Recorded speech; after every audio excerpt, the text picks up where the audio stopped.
Le jeudi 19 mars 2015 s'est déroulée une rencontre au CDI entre les élèves de 3e et une chef d'entreprise. Alors j'ai créé une entreprise il y a 6 ans, après un parcours dans une grande entreprise, parce que je voulais mettre en œuvre des valeurs qui me sont chères.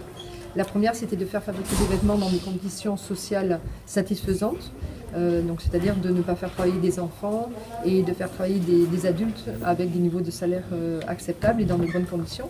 Et parce que je voulais développer l'utilisation du coton bio pour les vêtements enfants, un coton qui n'est pas polluant comme l'est le coton traditionnel. Alors ce n'est pas toujours facile de créer une entreprise, c'est une aventure extraordinaire et merveilleuse, mais qui est semée de questions, de problèmes à régler, voilà. Et être une femme dans ce contexte-là pose des questions différentes. En fait, ce n'est pas ni plus dur ni plus facile, c'est juste différent parce que j'avais des enfants à l'époque en bas âge, dont je devais m'occuper beaucoup, et aussi créer une entreprise demande du temps. Donc j'ai dû équilibrer le temps passé dans l'entreprise et à créer mon entreprise et le temps passé avec mes enfants.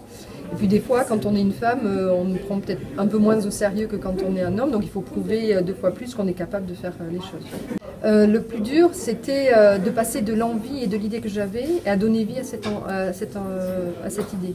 C'est-à-dire avoir l'envie de créer une entreprise qui était une marque de vêtements en coton bio pour les bébés et ensuite de trouver où j'allais trouver le coton, qui allait fabriquer les produits, comment j'allais les vendre, comment développer mon site internet, comment trouver mes clients. Toutes ces questions-là, au début, ça n'a pas été facile d'y répondre parce que je ne connaissais pas trop, j'avais pas trop d'expérience dans ce secteur-là.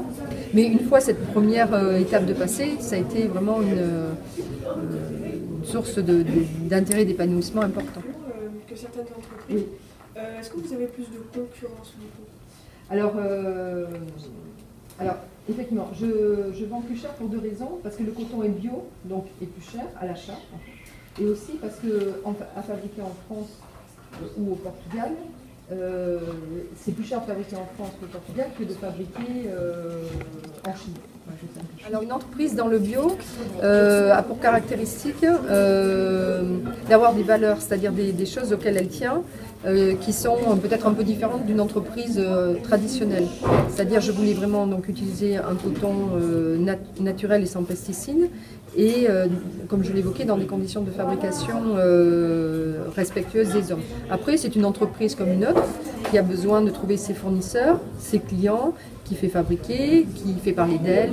Donc après, toutes les autres caractéristiques de l'entreprise sont les mêmes qu'une entreprise non bio. Grâce à cette rencontre, on a appris comment fonder une entreprise bio.